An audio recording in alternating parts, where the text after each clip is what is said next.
So thanks everyone for being here at this joint presentation between Social Policy Connections and the Economy of Communion, which is an initiative of the Focolare movement. And the title of the evening is A People-Centred Economy.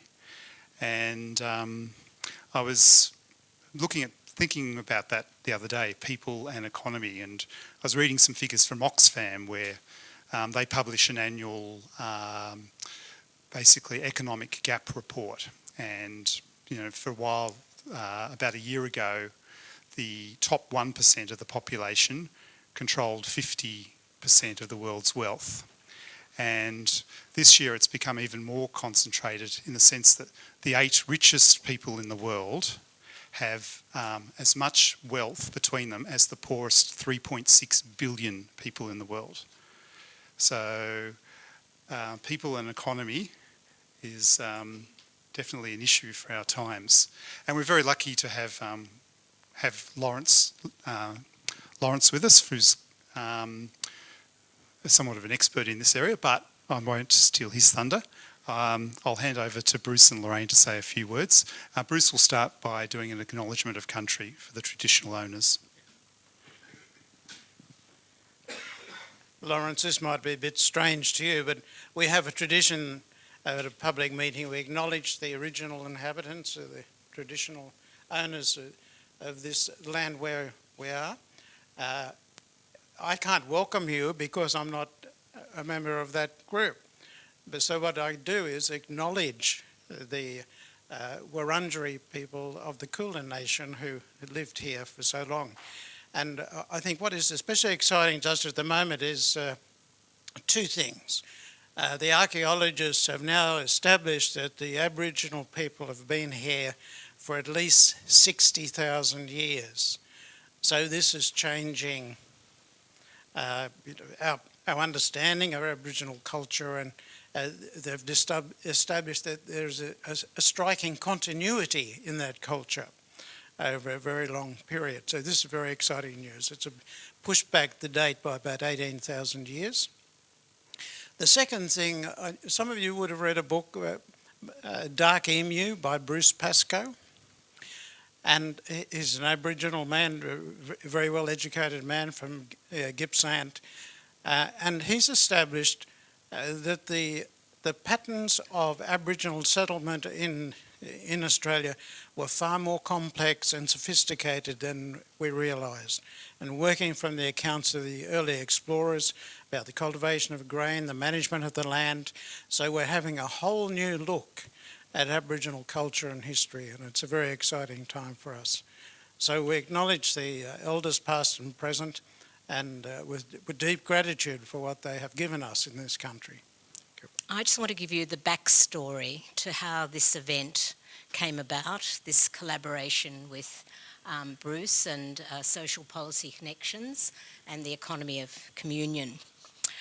I start back in 1991 when the Economy of Communion first came into being, and I've followed the development locally and internationally ever since then.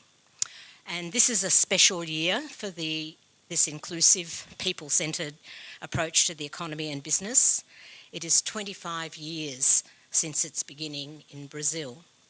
In February this year, I was fortunate, along with an entrepreneur from Perth and an entrepreneur from New Zealand, to participate in an international congress and a special meeting with Pope Francis. Some of you know that I've been there in February. It was a very special meeting. Lawrence was also at that meeting, and I just wanted to share briefly how we got connected. In 2012, I was a postgraduate student in the university where Bruce is the director of Social Policy Institute. I decided at a certain point to share with him about the Economy of Communion because I'm very taken with its values, and I decided to give him a book, and that's the book that I gave him. Copies are available at the back of the room, along with another range of other books about the Economy of Communion. The book is what was one of the first PhDs that was done on the economy of communion, and it was this book was published for the 20th anniversary back then. So since then, I've updated Bruce on our local and international events and the developments in this reality. And in 2015, I was very fortunate to go to a Pan-African Economy of Communion Congress and School for Young Africans, students and entrepreneurs in Kenya. And I'd really like to just ask Bruce to say a few words then about the social policy connections and ask him really what struck him about the economy of communion.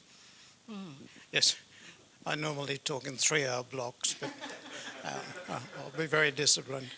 We started Social Policy Connections about 12 or 13 years ago. It's an ecumenical group, and we were working in connection with what is now the University of Divinity, loosely, because it didn't exist at the time, Melbourne College of Divinity, and we're trying to bring particularly the church groups, but the wider community into a larger conversation following the global financial crisis about what is the way forward in view of the climate crisis, the economic crisis, the military crisis we're enduring, and the whole cultural crisis we're going through. So these are an attempt to establish a really forum for a wider conversation where we draw on the best people we can find, and some of you here have been writing for us. Tony French behind us is on our board. Jeff Lacey is here, did a book for us. This is a really important conversation that we have, and I was particularly taken by the economy of communion as quite a different approach to business. And I think it's something we've wrestled with, and we're really keen to hear how this could actually work in Australia.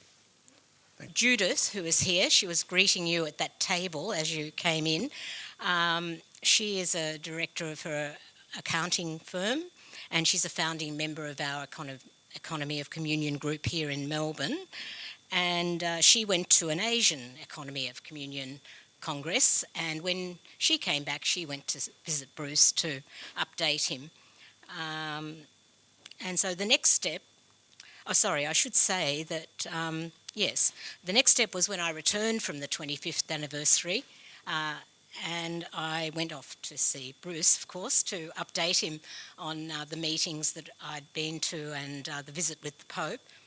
And he immediately suggested it'd be a great thing to collaborate and have a presentation to a really diverse audience. And my next step was to share that with the Asian Economy of Communion network that I'd linked up with after the 25th anniversary. So there's a lot of networking going on here. And I was on their WhatsApp group, and I said we needed mature examples of putting this economy of communion into practice. And I'd say within minutes, Lawrence responded, and he said he would be happy to come to Melbourne to help us out with the presentation. And previously I'd linked Bruce and Lawrence up because Bruce was wanting to publish some of Lawrence's work. And we didn't say already that Lawrence is the CEO of a firm called Consulus, which is a global innovation economy of communion company that helps other businesses transform into incorporating the economy of communion values. So with Lawrence's generous offer, we are here with you, up and running tonight to be enlightened. We're all going to be enlightened about the economy of communion. So it's with great pleasure that I ask Lawrence to come up here and speak to us.